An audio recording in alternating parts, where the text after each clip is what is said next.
Slavery was not invented by white people. It did not start in 1619 when the first slaves came to Jamestown. It existed before then. It did not start in 1492 when Columbus discovered the New World. In fact, when the intrepid explorer landed in the Bahamas, the native Taino tribe. Slavery existed in Africa, Asia, and the Middle East. The word slave actually comes from the Slavs of Eastern Europe. Millions of them, all white by the way, were captured and enslaved by Muslims in the 9th century and later by the Ottoman Turks. Slavery existed when the Roman Empire... Crickets and the rust beetles scuttled among the nettles in the sage thicket. Vamonos, amigos, he whispered and threw the busted leather flint crawl over the loose weave of the saddlecock, and they rode on in the friscolating dusklight. Well, everyone knows Custer died at Little Bighorn. What this book presupposes is, maybe he didn't?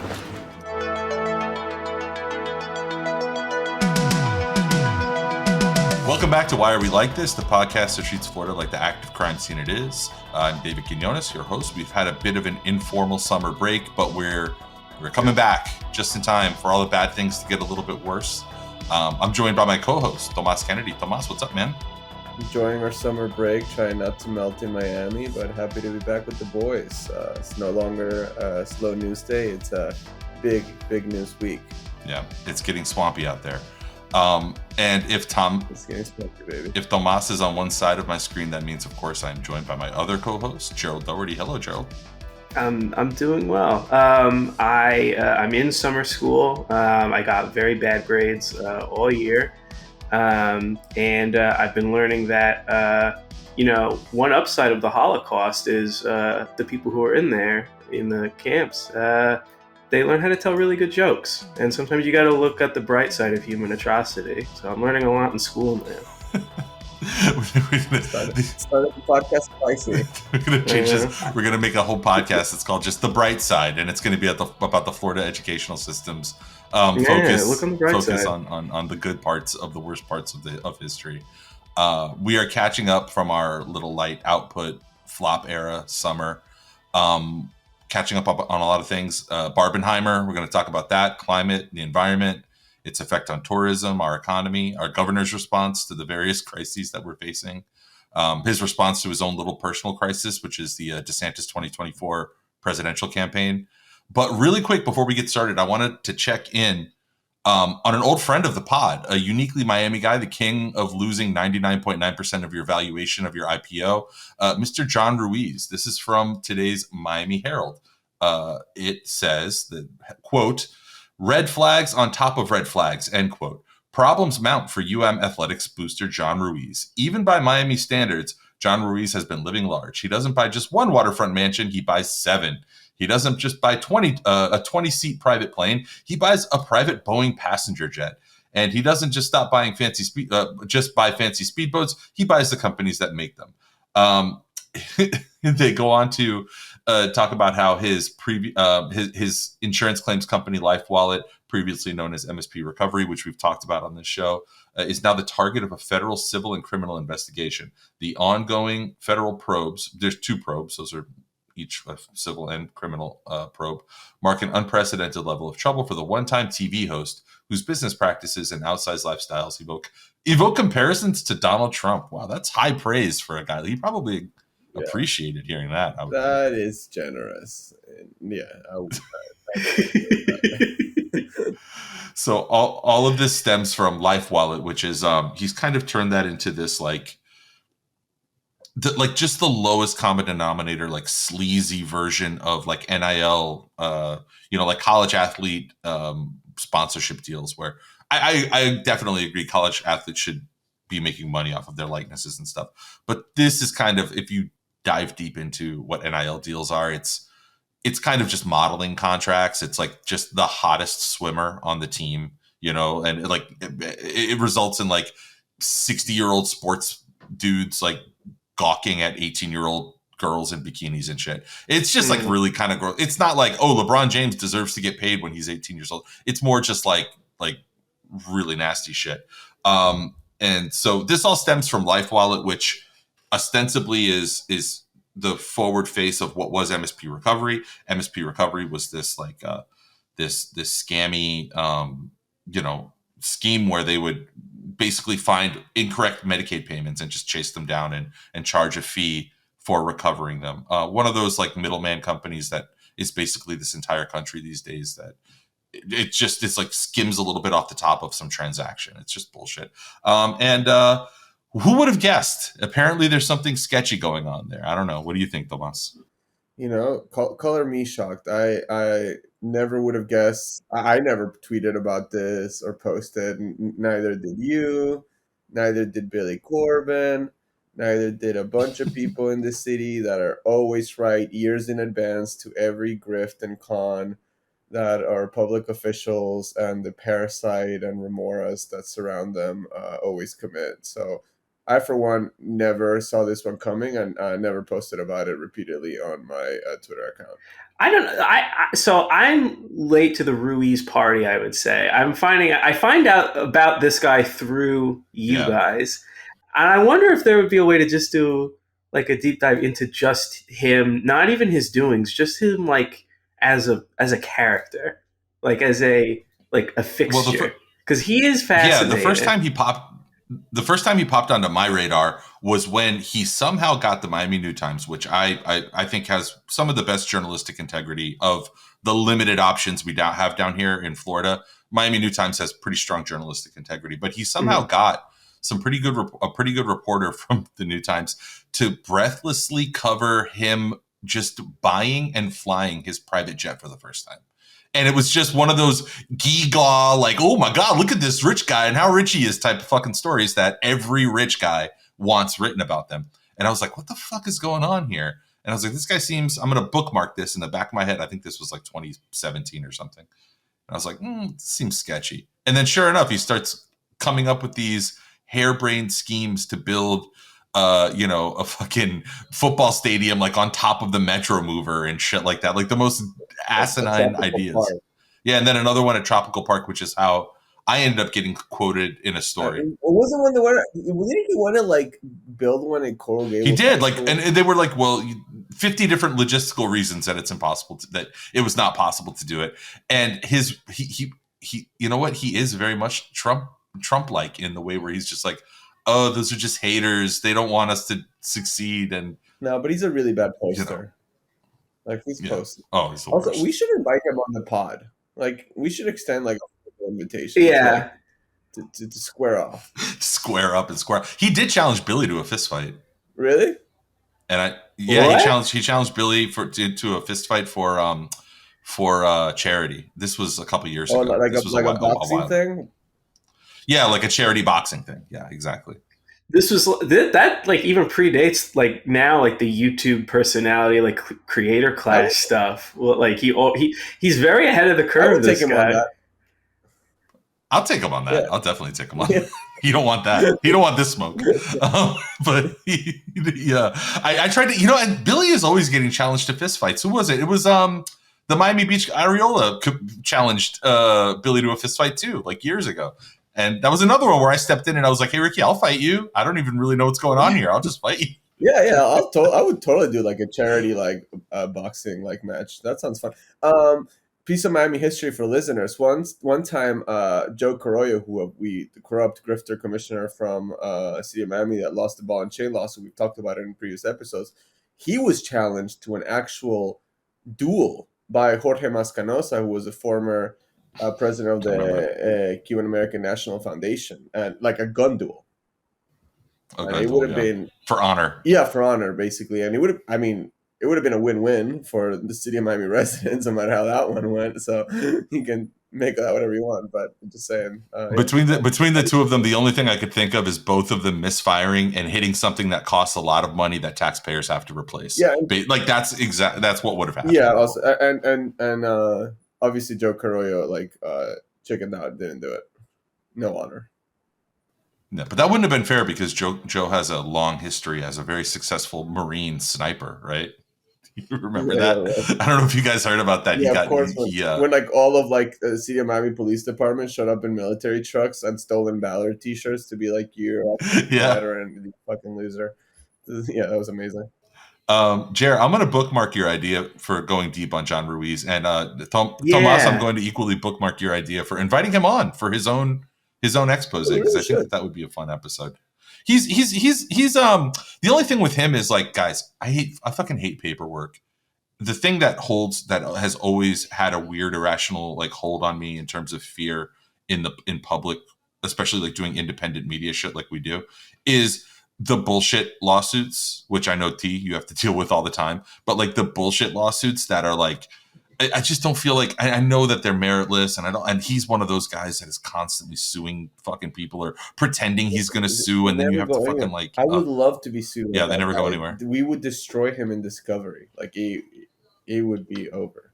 Oh my God, can you imagine all the shit that you'd find out? All the bodies buried underneath that fucking mansion in Coral Gables. Yeah, John, you don't want this smoke, man. I'm a very litigious individual myself. I'm not me, bitch. I'm something of a litigator myself, actually. Okay, let's get on to something that's a little bit more fun than that. Tomas, I know you're long-time listeners of the show know that Tomas is a bit of a cinephile.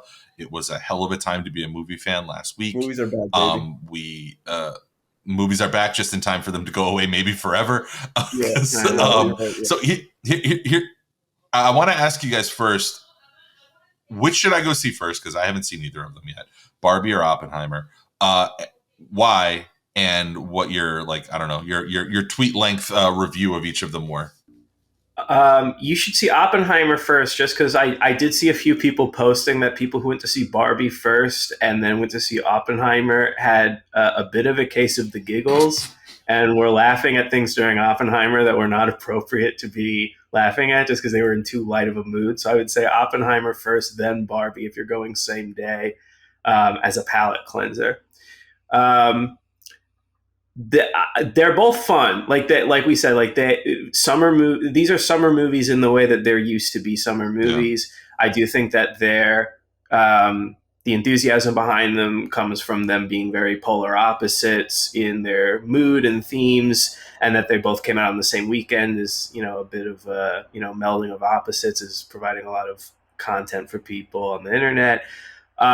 They are also very similar in the whole, one as a piece of like IP by Mattel, as part of, apparently they're trying to make the MCU the Mattel Cinematic Universe. Apparently J.J. Abrams will be making a Hot Wheels movie in a serious style like this one was with Greta Gerwig and Noah Baumbach.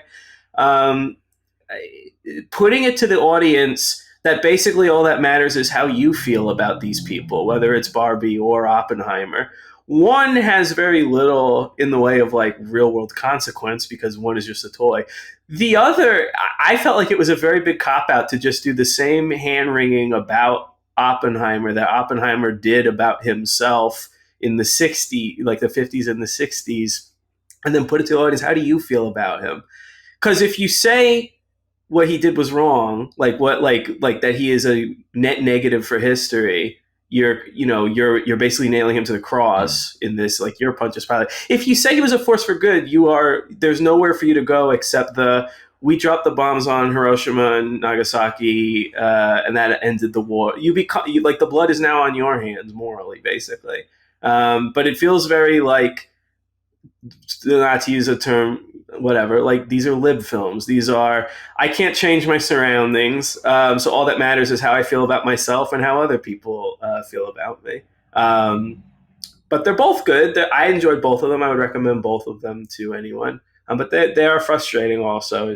Gerald, how do you feel about the theory that's been floated by some people that this is actually Christopher Nolan's attempt to come to terms with his own Oppenheimer moment of basically creating the modern cinema world of the MCU and unnecessary comic book shit everywhere, which is his fault for creating Dark Knight. Sure. Yeah, that basically Oppenheimer is history's Batman. Wait, I didn't hear Tomas. A nuclear weapon that killed millions of people and could possibly end human life, and also the possibility for renewable energy, but like just a life possibly ending device on the whole planet to like just creating like obnoxious inflated movies. That's a little silly to me. I agree. It's like it's hard to tell which is worse. I completely agree with you. It's basically so the same thing. That it could be true though. Like it could be. I actually do think that it's just ridiculous, but it could be true. Yeah. T, what did you think of the movies? I don't watch them. I will. You didn't watch them? This was all for you. God damn it! I will. It's kind of big. So we basically assigned Jerry to go watch these. He's a reviewer. He's a part. I had fun. By the way, this was not homework. I had a fun time at these fun movies. Like I would have done this without a podcast. In fact, I'm gonna go see Barbie on Tuesday, and I will see Oppenheimer later that week. But yeah, it's just been a busy week. I've been traveling a lot for work.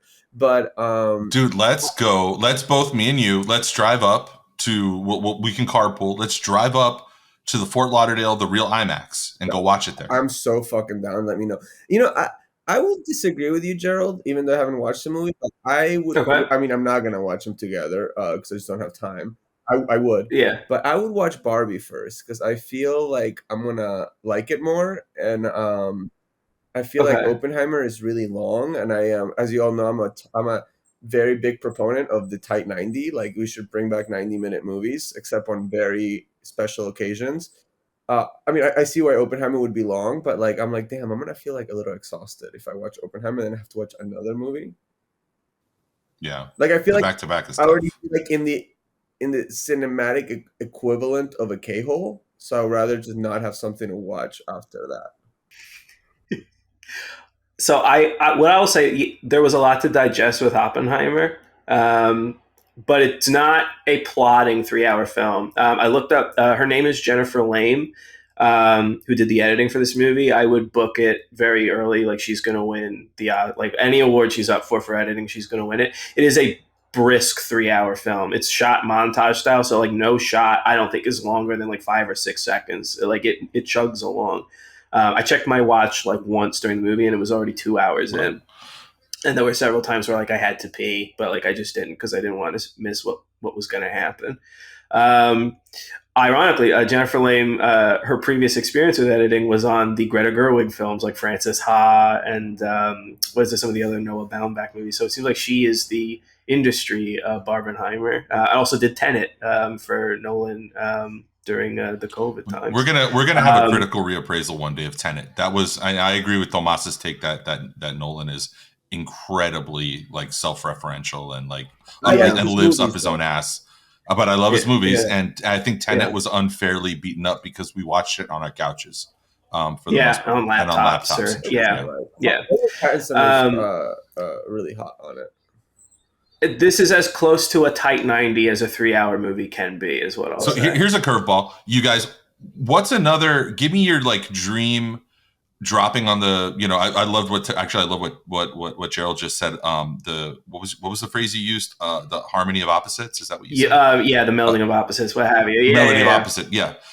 So what's an example of like another 2 movies that you guys would think would create this kind of effect? Because I think that this is going to have to be what the theater industry and what Hollywood does going forward when they settle all of their myriad labor disputes and other problems.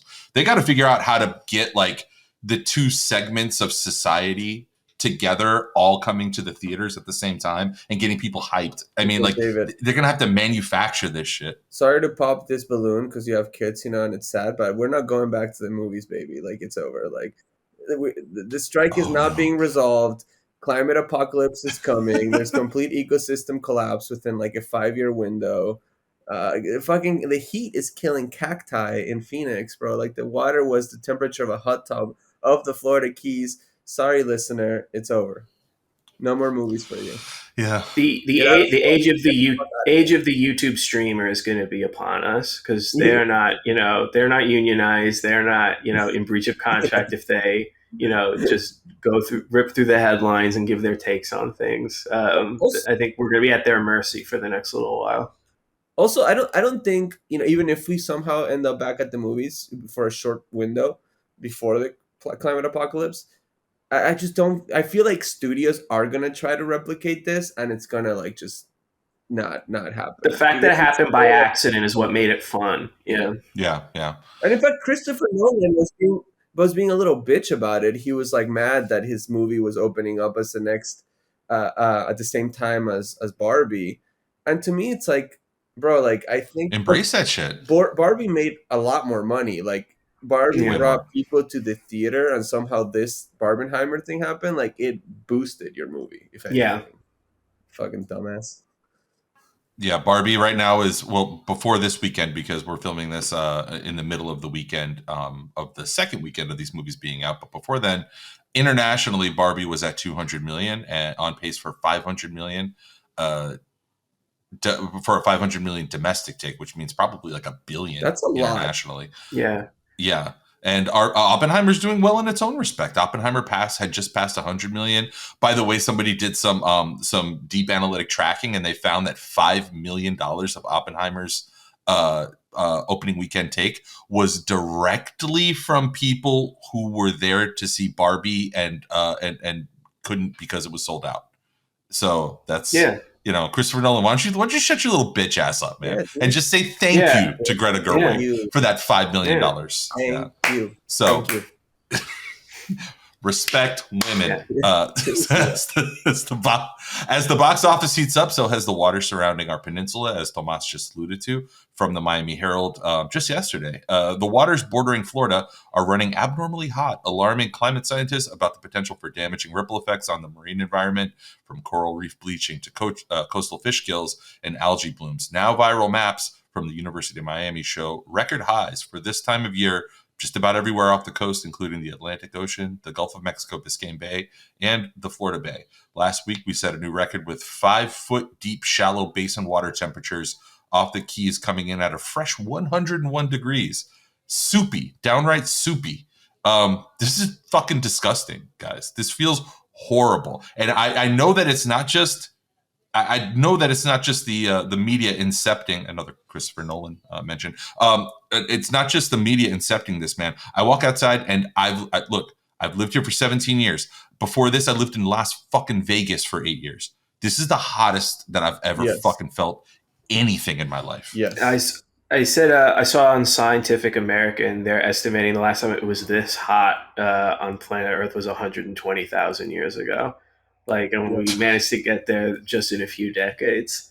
Like, people who are like, oh, it's been this hot before. It's like, yes, tens, if not hundreds of thousands of years ago, and never was the rate of increase this fast.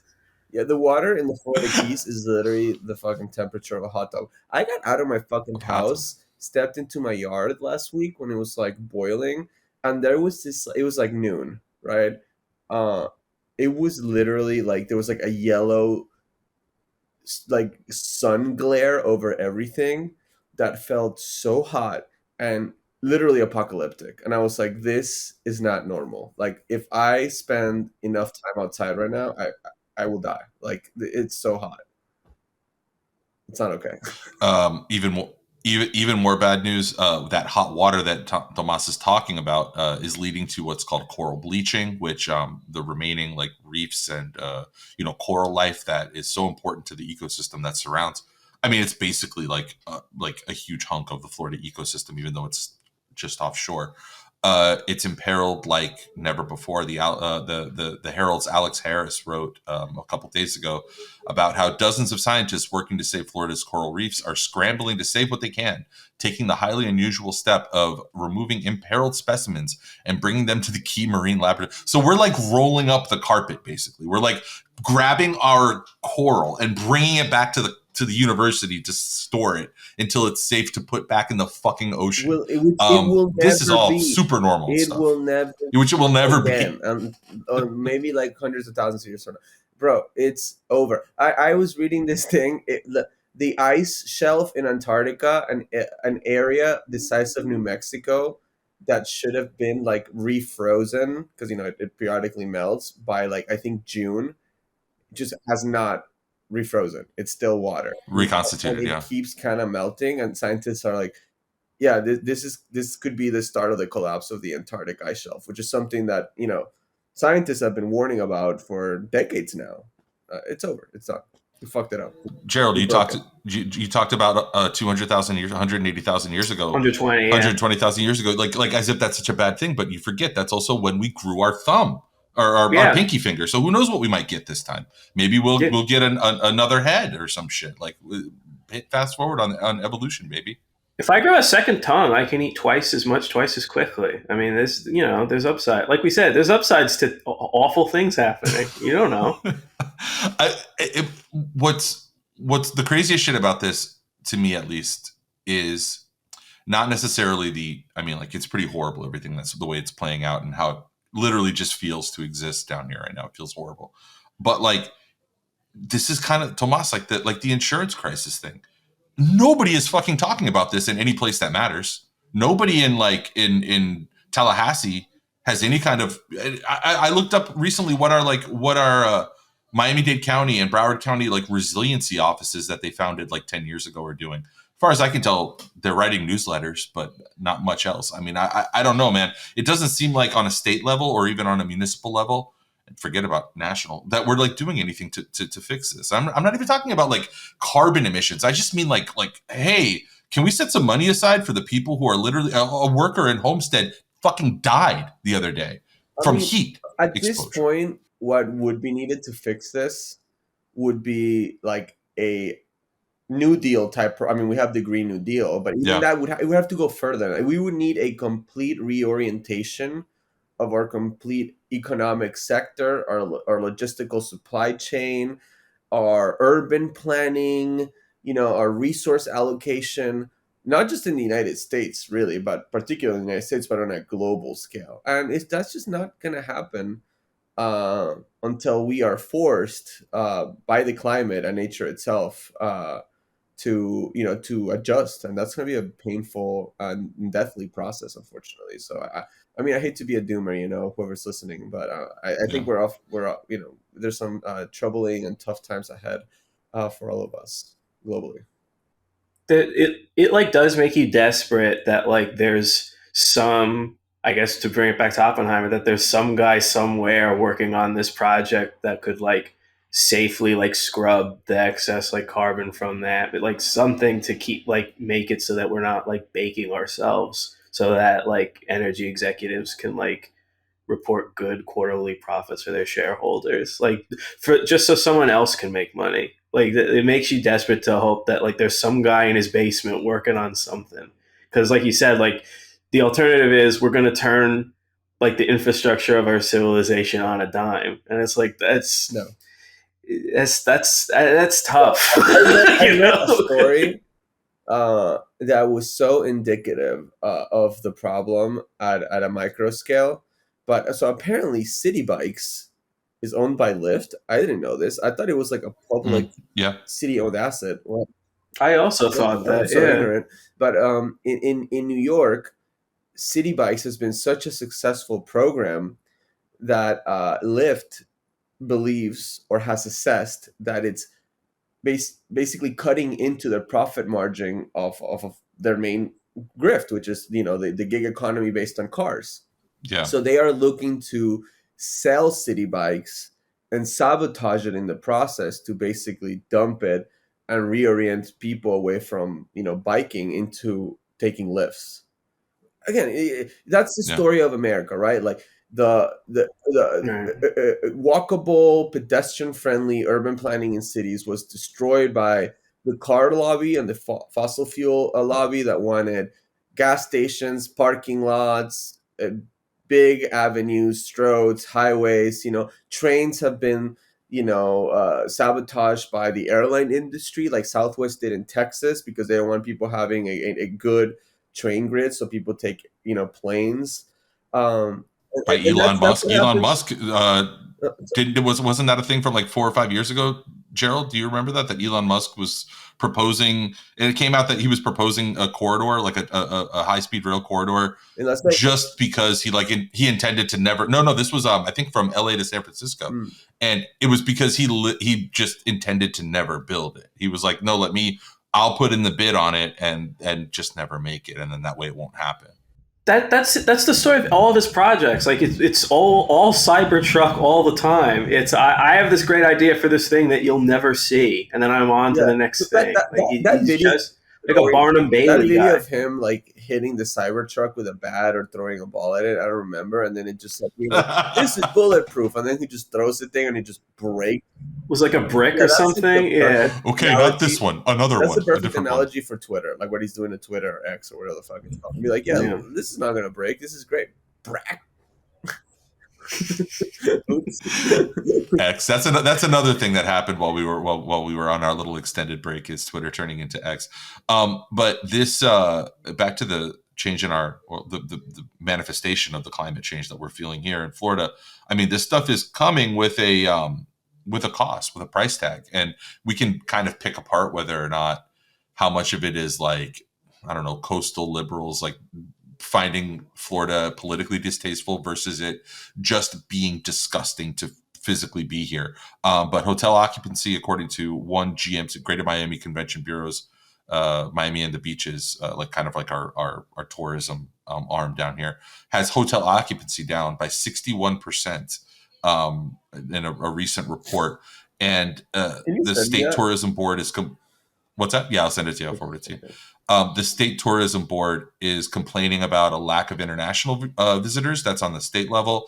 10 conventions have canceled upcoming events. Alpha Phi Alpha, which is the largest Black fraternity in the country, has pulled their convention from Orlando expressly in that case because of warnings from groups like the NAACP about, Florida is not super friendly to Black people. I don't know if that's breaking news or not, but yeah. So, and then on top of all this, we're staring down the barrel of the three most active hurricane months of the season: August, September, October.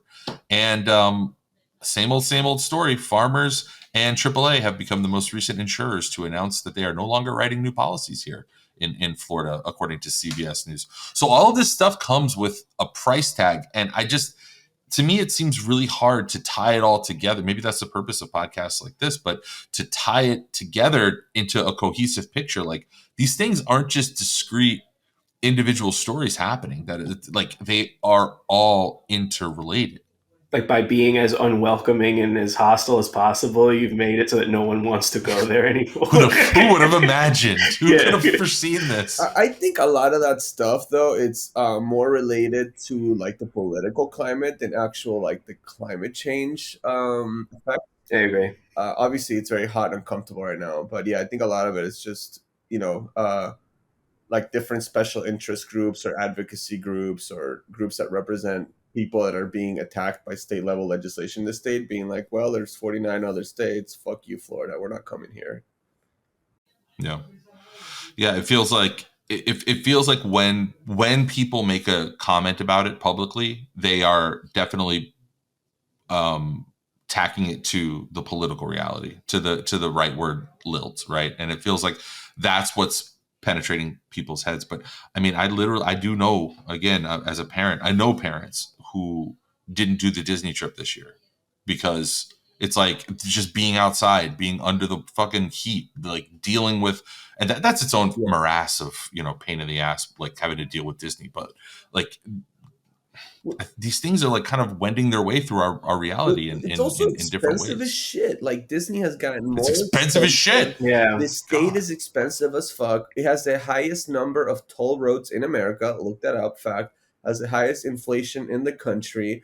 The hotels are expensive as fuck. Everything is expensive as shit. It's hot as hell. It's unwelcoming. Unless you're like a fucking asshole conservative, that hates everyone.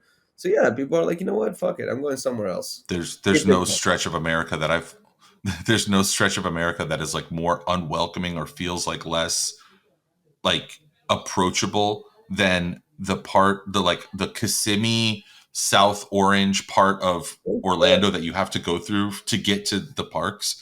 It's like you're just in this big, wide, hot field of like sawgrass. Yeah. It sucks. And then it's just like parking lots and traffic. And traffic and strip malls and shitty strip malls. So I don't know, guys. Do you think that our governor has blown his shot at becoming the leader of the free world? It says, according to Politico, that conservatives in the know are trying to move the conversation over to South Carolina's Tim Scott. Like, if they were so in the know, they would never back this guy in the first place. Like, it was always going to be Trump. Like, it was always going to be this way. It's Trump versus Biden. We don't like it, but it is what it is. That's your choice. That's your choices. You can vote. You can not vote, whatever. But that is gonna be the ticket. Yeah. So this from Politico a few weeks ago, but we weren't publishing at the time, so I wanted to kind of reach backwards. And it's only gotten more true in the last couple of weeks, the tenor of this article. And that is top donors souring on DeSantis start looking at Tim Scott. Billionaire Ronald Lauder met with the South Carolina senator. Others in the check writing class, I love that, the check writing class, are also showing interest. With Ron DeSantis stalling in the Republican presidential primary. Again, this was 2 weeks ago. Only gotten worse since then. We can talk about that a little bit. We've got more, yeah. Some wealthy donors who'd hoped he would beat Donald Trump are now giving Tim Scott a serious look, including this includes billionaire businessman Ronald Lauder of the Estee Lauder makeup heir, he is an Estee Lauder makeup heir who supported Trump in 2020. Recently flew to South Carolina, met with Scott, the state's junior senator and long shot presidential candidate, according to 3 people aware of the meeting. I hadn't really thought of Tim Scott. I know that he join the club, man. Yeah, like this says more about. I feel like this says more about DeSantis than Mania sweeping the nation. What I don't know, T. Maybe you can bring us up to speed a little bit on the most recent organizational changes and updates in the DeSantis camp, because I think they've lost a few folks, right? They had a little bit of a reduction in force. I can do it real quick. They fired 1/3 of their staff, and then they fired an additional guy because he posted a video with a Nazi meme on it. And people started calling him out on it. And that's I believe his name was Hockman. And then I was actually debating one of these Moms for Liberty psychos the other day on Spanish TV. And she was like, he laid off 1/3 of the staff because he's making strategic adjustments to the campaign to really prioritize what's needed to be done and get lean and mean. And I was like, dog, I worked on a presidential campaign before. And, we were the Bernie campaign. We were the underdog, but and we didn't win. But at no point did we lay off 1/3 of the staff, in a year and a half before the election, That's not a strategic decision. That's a financial mismanagement decision.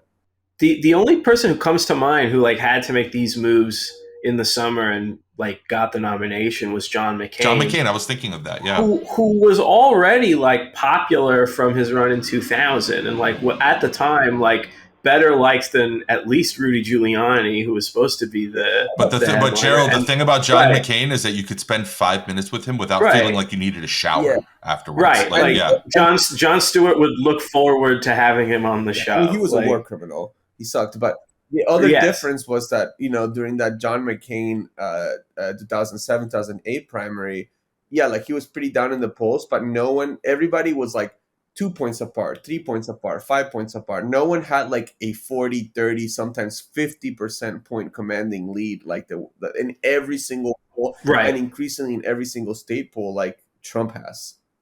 I don't know. I just don't see. And every time they indict him, they just martyr this guy. He's the fucking conservatives think he's the MAGA Nelson Mandela. You know what I mean? It's crazy. So every time they indict him, he just goes up in the polls, at least the primary polls. So I don't know, bro.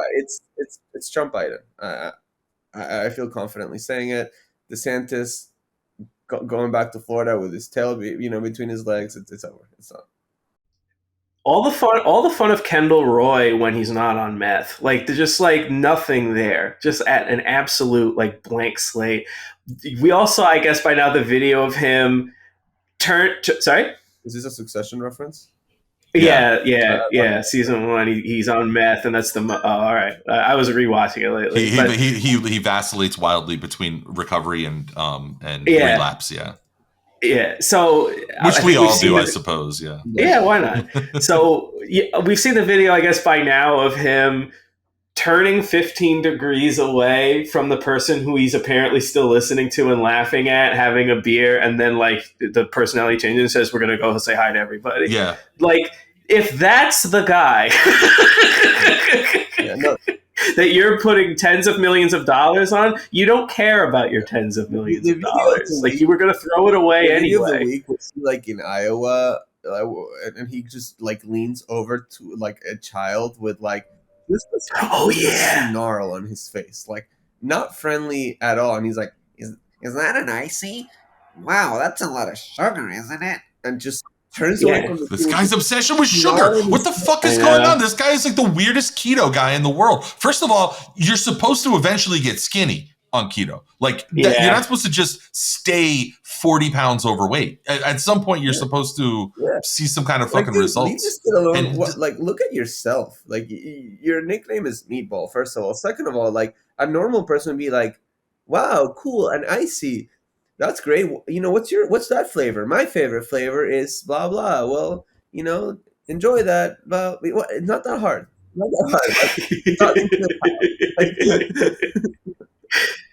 Jesus, I can't wait until those kids from I don't even want to say it, but like, it's hard to imagine that if your mom and dad put you in a fucking video, a campaign video when you're like 6 months old, of building a wall and holding Donald Trump's book, that like you don't end up on a fucking clock tower with a rifle at some point in your life while they're like monitoring your sugar intake for 18 years. Look, that whole family freaks me out. I don't like it at all. But also on the Nazi Sonnenrand video, it's so weird. Wait, Joe, set this up a little bit more. Explain what that is, because not everybody saw that. That was such an extremely online fucking chapter of this campaign. This guy, it was essentially Hockman. What's his name? Tomas, I'm sure. Nate Hockman, is that it? Yeah.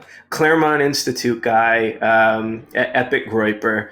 There was a clip, I guess, in a video that got deleted very quickly, but not quickly enough, where there's a shot of what appear to be soldiers, and then the camera moves in towards the center figure of Ron DeSantis, who has a Sonnenrand around his head, an arch. Sort of like the sainted, stained glass style that you would see in like a Catholic church or something, but it's it's a completely different meaning, a different, And this was laundered basically from the campaign to an outside group, and then the outside group had to take it down a minute later, made by a staffer who was promptly fired, and now the campaign doesn't want to talk about him, which is weird because, like we were saying, they have all these big pocket donors. They say that their strategy is to let Ron be Ron, but in practice, imagine in 2019, like Cory Booker, going to Wall Street and Big Pharma and making his pitch for the primaries, and then you saw in practice what he's actually going to. What the lesson he learned from 2016 is that the road to power is pandering to the Spartacist League. It is the DeSantis campaign might be the most politically illiterate one I've seen. Maybe ever. And I hope I don't see enough. Well, I'm young enough where I probably will, but I can't imagine asking these bigwigs for their money and then posting Sonnenrand, and Epic Pepes and all the rest as part of your pitch to teenagers who probably either A, can't vote, or B, we're going to vote for Trump anyway. They're in the fold. Gerald, elections are just going to get stupider from now on. I know. So, it's not. Wait, are you saying that to cheer me up, or because that might cheer me up? I was just thinking when Tomas when you guys were both talking about McCain, it feels like the DeSantis campaign watched 2008 and they were like, his mistake was that Sarah Palin should have been the candidate. That's what they learned. That was their learning. That we should have gone with the epic mama bear shit. Who's to blame for this? I think. I mean, obviously it's Ron DeSantis, really. But the person who specifically, I think, the keeper of all this shit is another name that we've talked about a lot on this show. The two online shit, the Hockman shit, the Sonnenrand shit. It's Christina Pushaw. Because before her, he was just a sort of a generic conservative ghoul in Congress, and then a generic Republican ghoul governor, right? It didn't feel like this extra, this dimension of super online shit. And it feels like when she came over from Georgia, from the fucking... Not the state of Georgia. Not the state of Georgia. The nation state of Georgia. Doing political work, the nature of which we're still not entirely clear of exactly what she was doing over there. When she came over from there, it's like he became a different political creature. It's a case of what came before the chicken or the egg. It's like, did COVID radicalize this guy? I mean, he was always a right-wing psycho when he was in Congress. or the people around him or whatever, but he definitely flipped the switch during COVID and brought all these psychos in, and they've definitely have influenced the tenor of his politics. Like, because he was always a psycho, but he's just insane now. And the campaign is so fucking online, like it's crazy. Like, it's so online. You have to spend like just half of your day on X.com to know half of the references that they're like, that, like the way that they're like it reminds me of the shit with, like, you remember during the Trump administration when some officials were sneaking in like 14 and 88 into different, press releases. It's like, it's so bespoke for the worst people in the world, and it's like, and you have to spend half your time like just glued to your phone screen and we talked about it before on a previous episode, where even in his idealized, even in the commercial spot that he had full, complete creative approval and control on, that featured him, featured his message, featured his wife, featured all the optics that they want, it was still the creative choice for them to have all of the voters, all of the Joe six packs engaging with him through a screen on the screen of the, or in the text of the actual video. It was people like looking at their phones and be like, I like that, that's good, and not like actually shaking his hand or meeting him or letting him like drool on their baby or whatever he would do if you handed him a baby. Who fucking knows? He hates people. He clearly he hates being around them. He has like just he's completely repulsed when he has to talk to a voter, and you can see that. I mean, Trump is too, but like he genuinely like goes and like works a room, like pretends otherwise very well. Where it's like DeSantis just cannot do that. Like, he at least likes the people who they like also. Like palling around with Michael Jackson at the Taj in Atlantic City, and like, pre-murder trial O.J. Simpson, Tom Brady. Like, the people he likes are also the people they generally like. Like he at least likes to tell fun stories about hanging out. The whole me and Pavarotti, we would sit in the opera and we'd say, boy, we might be the biggest bellies in all of Manhattan. And this is during COVID.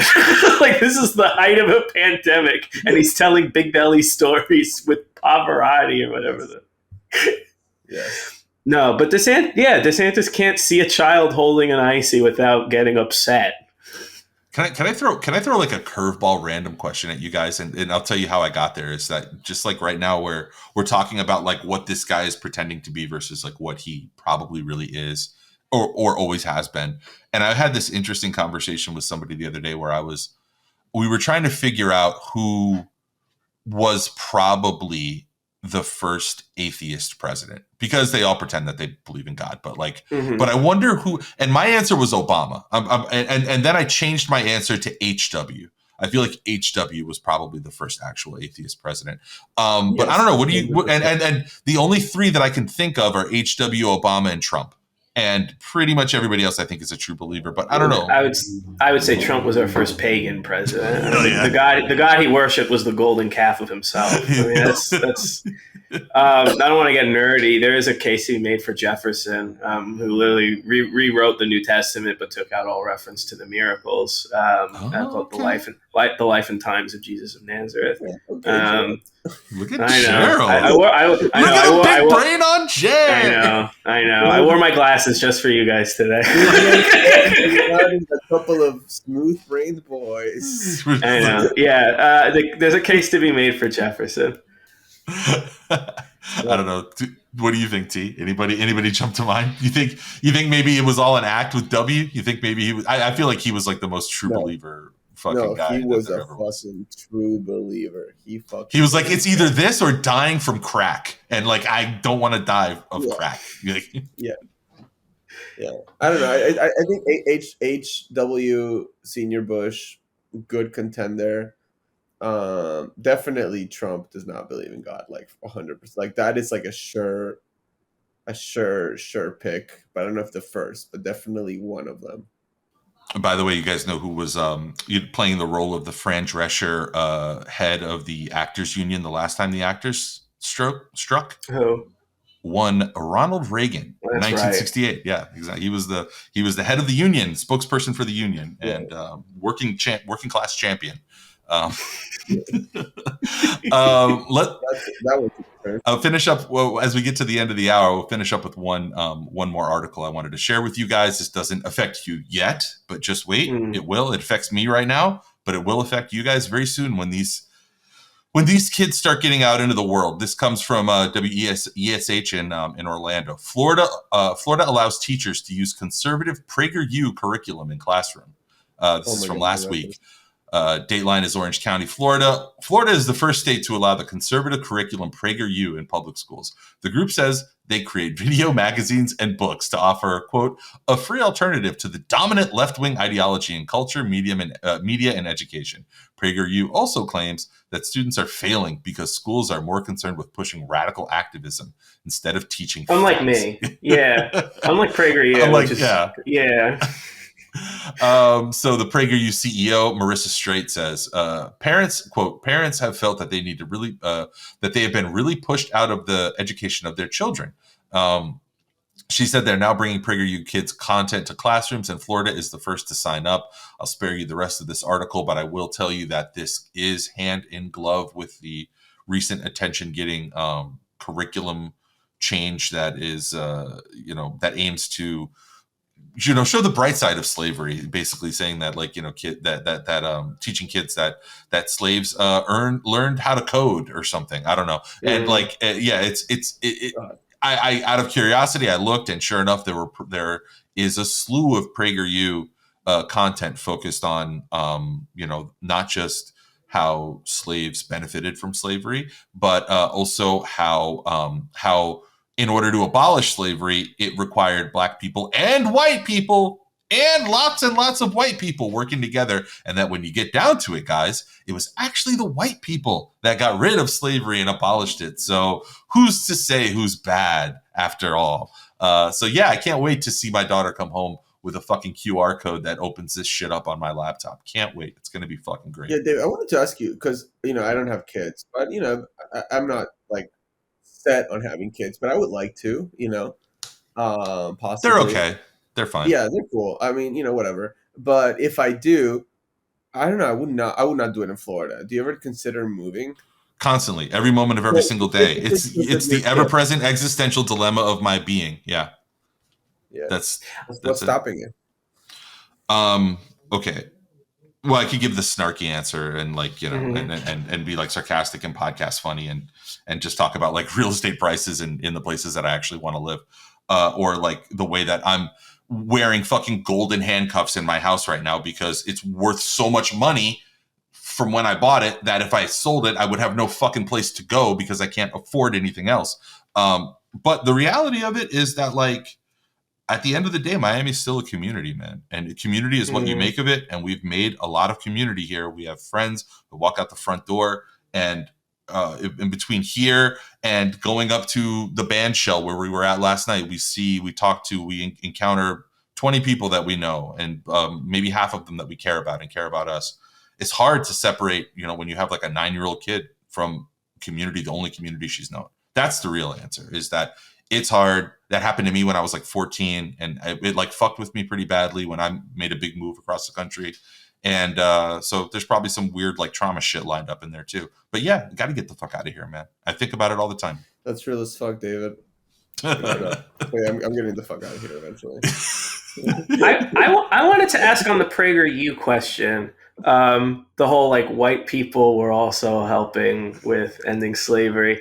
What was it white noblesse oblige that they felt bad at what they were seeing and needed to intervene? Was it waged white workers having their economic interests undercut by the slave trade? Or was it white people learning that Black people were gaining all these skills from slavery and resented the skills that they were learning and racistly ended slavery? What is their pitch? In your question lies the one of the core critiques of doing this bullshit.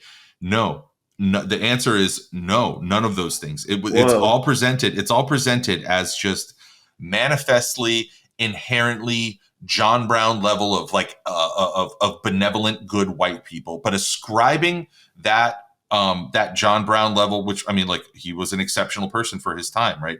Virulently, violently anti-racist. Great. Needed more of them.